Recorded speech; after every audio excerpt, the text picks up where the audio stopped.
Hi hello friends, ఇవాళ వీడియోలో మనం 10th May 2022కి సంబంధించిన కరెంట్ అఫైర్స్ గురించి అయితే డిస్కషన్ చేద్దాం. ఇందులో మనము స్టేటు అండ్ సెంట్రల్ లెవెల్ మొత్తం సంబంధించిన అండ్ నేషనల్ ఇంటర్నేషనల్ సంబంధించిన కరెంట్ అఫైర్స్ అన్నింటిని కూడా మనం కవర్ చేయొచ్చు. కాబట్టి ప్రతి ఒక్కరు కూడా ఈ వీడియోని ఎండ్ వరకు చూడండి. నచ్చితే లైక్ చేసి షేర్ చేసి మరిన్ని అప్డేట్స్ కోసం మన ఛానల్ని రెగ్యులర్గా ఫాలో అవుతూ ఉండండి. ఫ్రెండ్స్, ఇండియాలోని ది లార్జెస్ట్ లెర్నింగ్ ప్లాట్ఫామ్ అండి అన్అకాడమీ. ఎవరైతే APPSC, TSPSC and related constable, SI ఉద్యోగాలకు ప్రిపేర్ అవుతున్నారో వీళ్ళందరికీ కూడా ఉపయోగపడేలా అన్అకాడమీ అనేది పర్టికులర్గా ఆస్క్ మీ ఎనీథింగ్ అనే పర్టికులర్ బ్యాచ్ కోర్స్ ద్వారా, అంటే ఒక ప్రోగ్రామ్ ద్వారా ఎవరికైతే ethics in administration for group 1, group 2 ఎగ్జామ్స్కి అండ్ ప్రిపేర్ అవుతున్నారో వాళ్ళకి ఎథిక్స్ ఇన్ అడ్మినిస్ట్రేషన్ మీద మీకు ఏదైనా డౌట్స్ ఉంటే చైతన్య దేవ్ సార్ వచ్చేసి May 5th 6 PM class conduct చేస్తున్నారు. అక్కడ మీరు క్లియర్ చేసుకోవచ్చు. దానికి సంబంధించిన లింక్స్ కింద ప్రొవైడ్ చేస్తాను. And dual educator session conduct చేస్తున్నారండి. Most important current affairs on SI constable related ఎగ్జామ్స్కి. And Anand Reddy sir, VN Kudumula sir May 6th 7 PM class తీసుకోబోతున్నారు. అండ్ వీటన్నింటిని మీరు పొందాలనుకుంటే వాటికి సంబంధించిన లింక్స్ కింద డిస్క్రిప్షన్లో ఉంటాయి. ముందుగా మనం చేయాల్సింది సబ్స్క్రిప్షన్ తీసుకోవాలండి. సబ్స్క్రిప్షన్ వచ్చేసి ఇక్కడ 1 month నుండి 24 నెలల వరకు కూడా సబ్స్క్రిప్షన్ ప్లాన్స్ అయితే అవైలబుల్లో ఉన్నాయి. 1 monthకి 1700 రూపాయలు అండి. ఇందులో మన కోడ్ ఉంటుంది, EDUTEC కోడ్. ఈ కోడ్ కానీ మీరు వాడితే, ఈ 10 EDUTEC 10 కోడ్ వాడితే మీకు 10% డిస్కౌంట్ వస్తుంది. అంటే 1700ది 1530 రూపాయలకి వస్తుంది. ఇలా మొత్తము అన్ని నెలలకి మన యొక్క కోడ్ వాడితే మీరు ఎన్ని నెలలకు తీసుకుంటారో అన్ని నెలలకు మన కోడ్ వాడితే 10% డిస్కౌంట్ వస్తుంది. అండ్ ప్రజెంట్ వచ్చేసి మీరు అన్అకాడమీని ఒకసారి చూద్దాం అనుకునే వాళ్ళు 1 month సబ్స్క్రిప్షన్ తీసుకొని ఒకసారి చూడండి. చూసిన తర్వాత మీరే నెక్స్ట్ మంత్స్కి తీసుకుంటారనమాట. వీటికి సంబంధించిన లింక్స్ కింద డిస్క్రిప్షన్లో ప్రొవైడ్ చేస్తాను. క్లిక్ చేయండి అండ్ సబ్స్క్రిప్షన్ తీసుకోండి. మన కోడ్ వాడండి. మన కోడ్ కింద కూడా డిస్ప్లే చేస్తాను మీకు ఆఫర్తో. ఫ్రెండ్స్, మన ఛానల్ ద్వారా వస్తున్న కరెంట్ అఫైర్స్ ఎవరికైనా PDF రూపంలో కావాలనుకుంటే current affairs and paper analysis వచ్చేసి మన దగ్గర 2021 జనవరి నుండి 2022 ఏప్రిల్ వరకు స్టిల్గా అవైలబుల్లో ఉన్నాయి. ఎవరికైనా సరే చెప్తున్నాను చూడండి, 12 నెలల యొక్క కరెంట్ అఫైర్స్ కావాలనుకుంటే కేవలం మీరు 200 రూపాయలతోనే పొందొచ్చు. లేదా 1 నెల మాత్రమే కావాలనుకుంటే 25 రూపాయల ద్వారా పొందొచ్చండి. ఎవరికైనా ఇంట్రెస్ట్ ఉంటే ఈ పైన కనబడుతున్న ఏదైతే నెంబర్ ఉందో ఈ నెంబర్కి మీరు ఫోన్పే, గూగుల్ పే, పేటిఎం చేసి కింద కనబడుతున్న వాట్సాప్ నెంబర్కి దాని యొక్క స్క్రీన్ షాట్ విత్ ట్రాన్సాక్షన్ ఐడితో మీరు సెండ్ చేసినట్టయితే 24 అవర్స్లోగా మీకు ఆ PDFలు అయితే సెండ్ చేయడం జరుగుతుంది. ఎవరికైనా ఇంట్రెస్ట్ ఉంటే ఇప్పుడే ట్రై చేయండి. ప్రజెంట్ ఇది ఆఫర్ అండి, 12 నెలలు. సో ఈ 2021 నుండి 22 వరకు మధ్యలో ఏదో ఒక 12 నెలల యొక్క కరెంట్ అఫైర్స్ కావాలనుకుంటే కేవలం 200 రూపాయలకే వస్తుంది. ఫస్ట్ క్వశ్చన్ చూడండి, ఇటీవల భారతదేశంలో టమోటా జ్వరం కేసులు ఏ రాష్ట్రంలో నమోదయ్యాయి? ఆన్సర్ వచ్చేసి కేరళ అండి. కేరళ రాష్ట్రంలోని కొల్లం నగరంలో టమోటా జ్వరం కేసులు అయితే బయటపడ్డాయి. ఇప్పటి వరకు 82 మందికి ఈ జ్వరం అయితే సోకినట్లుగా కేరళ రాష్ట్ర ఆరోగ్య శాఖ వెల్లడించింది. అండ్ ఇంతవరకు ఈ జ్వరానికి సంబంధించిన రీజన్స్ ఏంటనేది చెప్పలేదు. అండ్ ఈ కేసులు పెరగడం వల్ల కేరళలోని అంగన్వాడీ కేంద్రాలు మూసేశారు. యాక్చువల్గా ఇది చిన్నపిల్లలకి వస్తుంది, అది కూడా 5 years బిలో పీపుల్కి ఎక్కువగా ఈ టొమాటో ఫ్లూ అనేది వస్తుంది. టొమాటో ఫీవర్ని టొమాటో ఫ్లూ అని కూడా అంటారు. అయితే ఇది వైరల్ ఫీవరా లేక చికున్ గున్యానా లేదా డెంగ్యూ జ్వరం అనేది ఇంకా క్లారిటీగా లేదు. ఇప్పటి వరకు దాన్ని ఐడెంటిఫై చేయలేకపోయారు. పిల్లల చర్మంపై పొక్కులు రెడ్గా వస్తాయి, అది కూడా గుండ్రంగా ఉండడం వల్ల దీన్ని టొమాటో జ్వరం అని పిలుస్తున్నారు. ఈ జ్వరం ప్రభావం వల్ల పిల్లల చర్మంపై కనిపిస్తుంది ఎక్కువగా.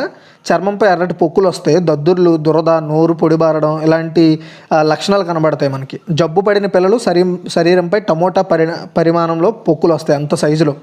దద్దుర్లు కూడా వస్తాయి. అధిక జ్వరంతో పాటు శరీర నొప్పులు వస్తాయి, కెల్వాపులు, అలసట కూడా వస్తుందన్నమాట. ఇది కాకుండా చేతులు, మోకాళ్ళపై ఈ లక్షణాలు ఎక్కువగా కనబడతాయి. తర్వాత సెకండ్ వన్, ఏ రాష్ట్రంలో గుడియాథం మున్సిపాలిటీలో షవర్మా అనే వంటకాన్ని తినడాన్ని నిషేధించారు? ఆన్సర్ వచ్చేసి తమిళనాడు అండి.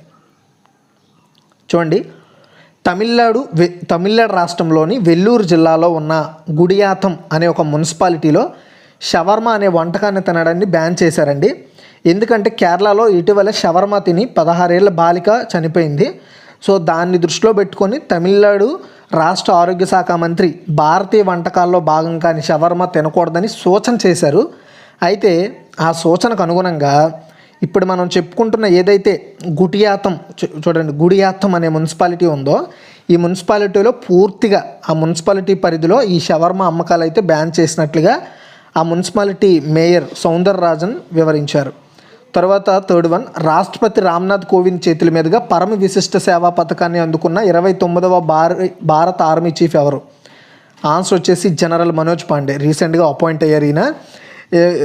29వ ఆర్మీ చీఫ్గా ఆయన బాధ్యతలు తీసుకున్నారు. అయితే ఈయన రాష్ట్రపతి రామ్నాథ్ కోవింద్ చేతుల మీదుగా పరమ విశిష్ట సేవా పథకాన్ని అయితే అందుకోవడం జరిగింది. ఇలాగే lieutenant general KJS Dhillon retired అయ్యారు. ఆయన కూడా పరమ విశిష్ట సేవా పథకంతో సత్కరించబడ్డారు ఆయన్ని. అండ్ 14వ కార్ప్స్ మాజీ కమాండర్, ప్రస్తుతం military secretary lieutenant general P Gopalakrishnan మీనాకు రాష్ట్రపతి ఉత్తమ యుద్ధ సేవా పథకాన్ని ప్రదానం చేశారు. ఇలా ముగ్గురికి అవార్డులు ఇచ్చారు. కొంతమంది చనిపోయిన యుద్ధ వీరులు కూడా ఒక ఇద్దరికి ఇవ్వడం కూడా జరిగింది. తర్వాత ఫోర్త్ వన్, చారా బీజే యోజన పథకాన్ని ఏ రాష్ట్రం ప్రారంభించింది? చారా బీజే యోజన ఆన్సర్ వచ్చేసి హర్యానా అండి. హర్యానా వ్యవసాయ మంత్రి జేపీ దళాలు చారా బీజే యోజన అనే స్కీమ్ని స్టార్ట్ చేశారండి.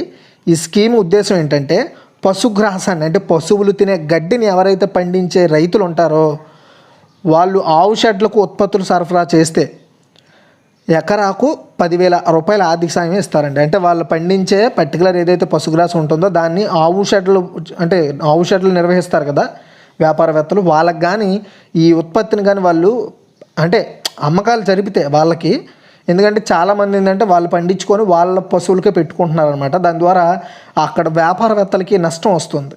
అలాంటి వాటిని కవర్ చేయడానికి రైతులకి పర్టికులర్ ఆర్థిక సహాయాన్ని అయితే ప్రభుత్వం ప్రకటించింది. అలా ఎవరైతే షెడ్లకి ఉత్పత్తి చేస్తారో వాళ్ళకి 10,000 రూపాయలు ఆర్థిక సాయం ఇస్తారు ఈ స్కీమ్ కింద. తర్వాత fifth one, MSME RuPay credit card యొక్క 2వ దశను ఎవరు ప్రారంభించారు? శ్రీ నారాయణ్ రానే. చూడండి, ఎంఎస్ఎంఈ డెవలప్మెంట్ ఇన్స్టిట్యూట్లు, టెస్టింగ్ సెంటర్లు అండ్ టెక్నాలజీ సెంటర్లు జాతీయ సదస్సులో, ఇప్పుడు మనం చెప్పిన మొత్తం డెవలప్మెంట్ ఇన్స్టిట్యూట్లు, టెస్టింగ్ సెంటర్ అండ్ టెక్నాలజీ సెంటర్ల నేషనల్ కాన్ఫరెన్స్లో Narayan Rane national payments corporation of India, Kotak Mahindra bank, bank of Baroda, SBM bank India, HDFC బ్యాంకులతో ఎంఎస్ఎంఈ రూపే క్రెడిట్ కార్డు యొక్క 2వ ఫేజ్ను స్టార్ట్ చేశారు. యాక్చువల్గా ఫస్ట్ ఫేజ్ ఇంతకుముందే స్టార్ట్ చేశారనమాట. ఇప్పుడు సెకండ్ ఫేజ్ స్టార్ట్ చేశారు. అయితే ఈ ఎంఎస్ఎంఈ రూపే కార్డు ఏంటి అంటే ఎవరైతే ఎంఎస్ఎంఈ పర్టికులర్గా బ్యాంక్ హోల్డర్స్ ఉంటారో ఇప్పుడు నేను చెప్పిన ఈ బ్యాంకుల్లో వాళ్ళు ప్రత్యేకంగా ఈ కార్డు ద్వారా కొన్ని ఫెసిలిటీస్ పొందుతారనమాట. అది దాని ఉద్దేశం. తర్వాత 6th వన్, లైక్ లోన్స్ విషయంలో కావచ్చు, వాటి ట్రాన్సాక్షన్ విషయంలో కావచ్చు, ఈ రూపే కార్డులు అయితే వాళ్ళకి ప్రొవైడ్ చేస్తారు. తర్వాత 6th వన్, ఉత్తరప్రదేశ్ రాష్ట్ర ప్రభుత్వ నూతన అడ్వకేట్ జనరల్గా ఎవరు నియమితులయ్యారు? సో ఆన్సర్ వచ్చేసి అజయ్ కుమార్ మిశ్రా. మీరు అనుకోవచ్చు ఉత్తరప్రదేశ్ రాష్ట్రానికి చెందిన అడ్వకేట్ జనరల్ గురించి మనం చదువుకోవడం అంత అవసరమా అని. నిజంగా అవసరం. ఎందుకు అంత ఇంపార్టెంటో కూడా మీకు చెప్తాను. చూడండి, ఉత్తరప్రదేశ్ అడ్వకేట్ జనరల్గా అజయ్ కుమార్ మిశ్రా రాష్ట్ర ప్రభుత్వం మంగళవారం నియమించుకుంది ఆయన్ని. అయితే కేబినెట్ నిర్ణయంలో రాష్ట్ర కొత్త అడ్వకేట్ జనరల్గా మిశ్రా నియామకాన్ని ఆ రాష్ట్ర ప్రభుత్వం ఆమోదించింది. ప్రస్తుతం ఆ అడ్వకేట్ జనరల్గా ఇప్పటి వరకు ఉన్న ఏజీ రాఘవేందర్ సింగ్ 4 రోజుల క్రితం తన పదవికి రాజీనామా చేయడంతో ఆ పోస్ట్ ఖాళీ అయింది. ఇప్పుడు ఆ ప్లేస్లో ఈ మిశ్రా గారిని, అజయ్ కుమార్ మిశ్రాని అపాయింట్ చేశారు. అయితే భారతదేశంలో అడ్వకేట్ జనరల్ రాష్ట్ర ప్రభుత్వానికి న్యాయ సలహాదారుడిగా ఉంటారండి. ఈ పోస్ట్ భారత రాజ్యాంగంలోని ఆర్టికల్ 165 ద్వారా ఇచ్చారు. అండ్ యూనియన్ ప్రభుత్వ స్థాయిలో, అంటే కేంద్ర ప్రభుత్వ స్థాయిలో భారతదేశం అటార్నీ జనరల్ ఉంటారు కదా, అటార్నీ జనరల్ అంటే ఎవరు? ప్రభుత్వం తరపున న్యాయ సలహాదారుడు అనమాట.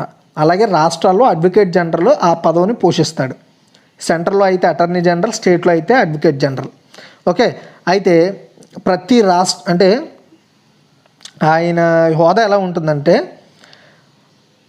రాష్ట్రపతి లేదా హైకోర్టు న్యాయమూర్తిగా నియమించడానికి క్వాలిఫికేషన్ ఉన్న వ్యక్తిని అడ్వకేట్ జనరల్ హోదాలో నియమిస్తారు. అంటే చూడండి, హైకోర్టు న్యాయమూర్తి అండ్ స్టేట్ గవర్నర్ అయ్యే క్వాలిఫికేషన్స్ ఉన్న వ్యక్తిని అడ్వకేట్ జనరల్గా అపాయింట్ చేస్తారు. అది కూడా అంటే జ్యుడిషియల్ బ్యాక్గ్రౌండ్ ఉన్న వ్యక్తిని మాత్రమే. అంటే అది ఎంత ఇంపార్టెంటో చూడండి. తర్వాత 7th వన్, అసోం బర్తా అంటే వాయిస్ ఆఫ్ అస్సాం. తెలుగులో అంటే ఇంగ్లీష్లో చెప్పాలంటే అసోం బర్తా అంటే అసోమీ లాంగ్వేజ్లో అసోం బర్తా అంటే వాయిస్ ఆఫ్ అస్సాం. ఈ పేరుతో అస్సాం ప్రభుత్వ వార్తా లేఖను ఎవరు ప్రారంభించారు? శ్రీ అమిత్ షా అండి. అస్సాం రాష్ట్రంలో ముఖ్యమంత్రి హిమంత బిశ్వ శర్మ నేతృత్వంలో ఎన్డీఏ ప్రభుత్వం 1 year కంప్లీట్ చేసుకుందనమాట. రీసెంట్గా వాళ్ళ ప్రభుత్వం ఫామ్ అయిన తరువాత అసోం బర్తా అంటే వాయిస్ ఆఫ్ అస్సాం పేరుతో అస్సాంకి సంబంధించిన ఒక వార్తా లేఖను అంటే న్యూస్ లెటర్ను కేంద్ర హోంమంత్రి అండ్ సహాయ మంత్రి సహకార మంత్రి అమిత్ షా గారు స్టార్ట్ చేశారు. అంటే ఈ న్యూస్ లెటర్ ఏంటి అంటే ఆ రాష్ట్రంలో అంటే ఆ రాష్ట్రంలో ఆ నెలంతా జరిగిన విషయాలన్నింటినీ కూడా ఈ న్యూస్ లెటర్లో ప్రింట్ చేసి, అంటే ఇది ఒక మ్యాగజైన్ లాంటిది అనమాట, వాటిని మార్కెటింగ్ చేస్తారనమాట. ఓకేనా. దేశంలో సొంత వార్తా లేఖను ప్రారంభించిన ఫస్ట్ స్టేట్లో అస్సాం కూడా ఒకటి. అండ్ అస్సాం భర్త 3 లాంగ్వేజెస్లో రిలీజ్ చేస్తారు, అస్సామీ, ఇంగ్లీష్, హిందీ. అండ్ ఇది తర్వాత అస్సామీ లాంగ్వేజ్లో మాట్లాడే ఇతర లాంగ్వేజెస్లో కూడా వీటిని రిలీజ్ చేస్తారు. ఆ పర్టికులర్ మంత్లో ప్రభుత్వం అస్సాం రాష్ట్రంలో ఎలాంటి నిర్ణయాలు తీసుకోబడ్డాయి, ఎలాంటి అభివృద్ధి సంక్షేమ పథకాలు అమల్లో ఉన్నాయి అనే విషయాలను, ఆ నెలలో జరిగిన విషయాల్ని ఈ న్యూస్ లెటర్ ద్వారా పీపుల్కి అండ్ ఇతర ఆఫీషియల్స్కి తెలియజేయడానికి అవకాశం ఉంటుందన్నమాట. తర్వాత అంటే మనకి న్యూ ఇండియా మ్యాగజైన్ ఎలా ఉందో సెంట్రల్ గవర్నమెంట్ది అలా అనమాట. ఓకేనా. Sorry, new India Samachar magazine ఏదైతే ఉందో అలా అనమాట. తర్వాత 8th వన్, 75వ కేన్స్ ఫిల్మ్ ఫెస్టివల్కి భారతదేశం నుండి వెళ్ళే ప్రతినిధి బృందానికి, గుర్తుపెట్టుకోండి, మన ఇండియా నుండి వెళ్ళే ప్రతినిధి బృందానికి ఎవరు నాయకత్వం వహిస్తారు? ఇక్కడ మీరు 2 విషయాలు గుర్తుపెట్టుకోవాలి. 75వ కేన్స్ ఫిల్మ్ ఫెస్టివల్ భారతదేశం నుండి వెళ్ళే ప్రతినిధి బృందానికి ఎవరు నాయకత్వం వహిస్తారు అంటే శ్రీ అనురాగ్ ఠాకూర్ అండి. 75వ కేన్స్ ఫిల్మ్ ఫెస్టివల్లో రెడ్ కార్పెట్ ఈవెంట్ అనమాట, దీన్ని రెడ్ కార్పెట్ ఈవెంట్ అంటారు. దీనికి మే 17న భారతీయ ప్రతినిధి బృందం అయితే వెళ్ళడం జరుగుతుంది అక్కడికి. అయితే దీనికి ఈ బృందం మొత్తాన్ని కేంద్ర సమాచార అండ్ ప్రసార శాఖ మంత్రి, క్రీడా శాఖ మంత్రి అనురాగ్ ఠాకూర్ గారు లీడ్ చేయబోతున్నారు. ప్రతినిధి బృందంలో ఈ బృందంలో ఉన్న వ్యక్తులు నిర్మాత ఆర్ మాధవన్, అక్షయ్ కుమార్, సంగీత స్వరకర్త ఏఆర్ రెహమాన్, నటుడు నవాజుద్దీన్ సిద్దికీ, పూజ హెగ్డే అండ్ నయనతారతో పాటు సిబిఎఫ్సి చీఫ్ ప్రసూత్ జోషి, చిత్ర నిర్మాత Shekhar Kapoor and music director and స్వరకర్త రికీ రిచ్ తదితరులు అందులో ఉండడం జరిగింది. దీప్కునే పదుకునే ఈ 75వ కేన్స్ ఫిల్మ్ ఫెస్టివల్లో జ్యూరీ మెంబర్గా కూడా మన భారతదేశం నుండి ఎంపికైంది. ఓకేనా, ఇది కూడా గుర్తుపెట్టుకోండి, ఇది ఆల్రెడీ మనం చర్చించుకున్నాం. తర్వాత 9, ఏ దేశ శాస్త్రవేత్తలు తక్కువ ధరతో ఎఫ్ఈ ఆధారిత ఇంటర్ మెటాలిక్ పౌడర్ను డెవలప్ చేశారు? ఆన్సర్ వచ్చేసి భారతదేశం అండి. యాక్చువల్గా ముందు ఎఫ్ఈ అంటే ఏంటో చెప్తాను నేను. ఎఫ్ఈ అంటే ఇది ఇనుము యొక్క మూలకాన్ని ఎఫ్ఈ అంటారండి. మూలకాలు పేరుని డెనోట్ చేస్తారు కదా, సింబల్ ఆఫ్ ఐరన్ అనమాట ఎఫ్ఈ అంటే. దీని పరమాణు సంఖ్య పీరియాడిక్ టేబుల్లో 26th ఉంటుంది, ఒకసారి చూడవచ్చు మీరు. అయితే ఈ ఇనుము ఆధారిత ఇంటర్ మెటాలిక్ పౌడర్ని డెవలప్ చేశారు. అయితే ఈ ఇంటర్ మెటాలిక్ పౌడర్ ఏం చేస్తుందంటే, ఈ inter metallic powder for example iron ఉంటుంది కదా, ఐరన్ వంటి వాటిని తుప్పు పట్టకుండా ఉండడం కోసం మనం పెయింట్స్ వేస్తాం. ఓకేనా, పెయింట్లు వేస్తాం. ఆ పెయింట్కి ఇప్పుడు గాల్లో వదిలిస్తే ఏమవుతుంది, ఇనుము తుప్పు పట్టిపోతుంది. అలా కాకుండా మనం పెయింట్ వేస్తాం, అది ఏం అవ్వకుండా తుప్పు పట్టకుండా ఉండడానికి. కానీ దానికి బదులు కొత్త పౌడర్ని డెవలప్ చేశారనమాట. అదే ఎఫ్ఈ ఆధారిత F E based intermetallic powder. దీన్ని డెవలప్ చేయడం జరిగింది. సో ఈ పౌడర్ అనేది మనం చూసుకున్నట్టయితే carbide nickel chromium powder and tungsten carbide cobalt దాని CrC32 and NiCr and VCCO అంటారనమాట. ఇలాంటి పర్టికులర్ రసాయనాలతో కూడిన పౌడర్ అనమాట ఇది. ఓకే, ఈ పౌడర్ని centre for engineered coating, international advanced research centre for powder metallurgy and new materials, department of science and technology DST ఆయన స్వయం ప్రతిపత్తమైన R&D సెంటర్లోని సైంటిస్టుల బృందం దీన్ని డెవలప్ చేశారు. ఓకే, ఈ పౌడర్ వాడడం వల్ల ఇకపై మనం ఆక్సీకరణానికి కాకుండా, ఐరన్ అనేది ఆక్సీకరణం కాకుండా ఉండేలా ఈ పౌడర్ని చల్లడం ద్వారా మనకి తుప్పు పట్టకుండా ఉంటుంది ఐరన్. అది. తర్వాత 10, మరణానంతరం ఫీచర్ ఫోటోగ్రఫీ కేటగిరీలో పులిట్జర్ ప్రైజ్ 2022 గెలుచుకున్న భారతీయ ఫోటోగ్రాఫర్ ఎవరు? చాలా ఇంపార్టెంట్ క్వశ్చన్ అండి అది. ఓకే, ఆన్సర్ చూసుకున్నట్టయితే డానిష్ సిద్దికీ. భారతీయ photographer Danish Siddiqui second time Pulitzer prize గెలుచుకున్నాడండి. ఇంతకుముందు ఈ పులిట్జర్ ప్రైజ్ని 2018లో గెలుచుకున్నాడు అనమాట ఆయన. మళ్ళీ సెకండ్ టైం 2022లో గెలుచుకున్నారు. అయితే ఫస్ట్ టైం గెలుచుకున్నప్పుడు ఆయన బ్రతికే ఉన్నారు, సెకండ్ టైం గెలుచుకునేటప్పుడు ఆయన చనిపోయి ఉన్నారు. అతను ఎందుకు చనిపోయారు, ఎక్కడ చనిపోయారు మనకు ఆల్రెడీ మనం చాలా వీడియోస్లో చర్చించుకున్నాం. సో ఆయన మరణ అనంతరం ఫీచర్ ఫోటోగ్రఫీ కేటగిరీలో ఆయనకి మళ్ళీ ఈ అవార్డుని అయితే ప్రదానం చేశారు. డానిష్తో పాటు ఇంకొక 3 ఇండియన్స్ కూడా ఈ పులిట్జర్ అవార్డు ఇచ్చారనమాట. ఈ నలుగురికి భారతదేశంలో కోవిడ్ పరిస్థితుల మీద తీసిన ఫోటోలకి అవార్డులు వచ్చాయి. రాయిటర్స్ ఫోటోగ్రాఫర్ అయిన డానిష్ సిద్దికీ కిందటి ఏడాది ఆఫ్ఘాన్ ప్రత్యేక దళాలు తాలిబాన్ల మధ్య ఘర్షణలో చనిపోయారనమాట. పులిట్జర్ ప్రైజ్ 2022 విజేతలను ప్రకటించింది. ఇందులో జర్నలిజం, రచనలు, నాటకం, సంగీతం రంగాల్లో పులిట్జర్ ప్రైజ్ని ఇస్తారని తెలుసు. అయితే డానిష్ సిద్దికీతో పాటు అమిత్ దవే, అద్నాన్ అబిది, సన్నా ఇర్షద్ ముట్టోలకు ఈ పురస్కారం ఇచ్చారు, గుర్తుపెట్టుకోండి. తర్వాత 11 ప్రముఖ పద్మశ్రీ పండిత్ శివకుమార్ శర్మ కన్నుమూశారు. అతను దేనిలో ప్రముఖులు అంటే సంగీత విద్వాంసుడు అండి. ఎందుకు అతను అంత పాపులర్ అంటే జమ్మూ కాశ్మీర్లో ఉండే సంతూర్ అనే ఒక పర్టికులర్ ఎక్విప్మెంట్, మ్యూజిక్ ఇన్స్ట్రుమెంట్ అనమాట అది. దాన్ని వాయిస్తాడు ఈయన బాగా. దానివల్ల ఆయన ఇంటర్నేషనల్ వైడ్గా బాగా గుర్తింపు తెచ్చుకున్నాడు అనమాట. భారతీయ శాస్త్రీయ సంగీతంలో ఆ సంతూర్ వాయిద్యాన్ని వాయించినందుకు గాను ఆయన పాపులర్ అయ్యారు. యాక్చువల్గా ఈ సంతూర్ అనే వాయిద్యాన్ని జమ్మూ కాశ్మీర్లో ఎక్కువగా మనం చూడవచ్చు. సో అది ఎలా అంటే లైక్ పియానోలో అంటే హార్మోనీలో ఉంటుంది, కాకపోతే అది హార్మోనీ వేరు ఇది వేరు అనమాట. సో ఓకే, గుర్తుపెట్టుకోండి. అయితే సో ఈయనకి బాగా ఇంటర్నేషనల్ వైడ్గా పాపులర్ అవ్వడంతో అట్ ది సేమ్ టైం ఈ పర్టికులర్ సంతూర్ ఉపయోగించి భారతీయ సాంప్రదాయ సంగీతాన్ని వినిపించిన ఫస్ట్ సంగీతకారుడు శివకుమార్ శర్మే అండి. ఓకేనా. జమ్మూ కాశ్మీర్లోని జానపద వాద్య పరికరం సంతూర్ను వాడి సో ఇండియన్ కల్చర్కి తగ్గట్టుగా మ్యూజిక్ని వినిపించిన ఫస్ట్ మ్యూజిషియన్ ఈయన. అండ్ సంగీత ప్రియుల్ని ఎంతగానో అలరించిన ఆయనకు ఇండియన్ గవర్నమెంట్ 1991లో పద్మశ్రీ, 2001లో పద్మ విభూషణ్ పురస్కారాలు ఇచ్చింది. అతని మొట్టమొదటి ప్రదర్శన 1995లో ముంబైలో జరిగింది. ఓకే. తర్వాత 12 నీతి ఆయోగ్, ఇక్కడ డ్రోన్స్ అని ఇచ్చానండి, బట్ డ్రోన్స్ అనమాట ఇది, డ్రోన్స్. నీతి ఆయోగ్ డ్రోన్స్ ఎక్స్పీరియన్స్ స్టూడియోను ఎవరు ప్రారంభించారు? చాలా ఇంపార్టెంట్, గుర్తుపెట్టుకోండి. ఆన్సర్ వచ్చేసి శ్రీ జ్యోతిరాదిత్య సింధ్యా. జ్యోతిరాదిత్య సింధ్యా ఎవరండి?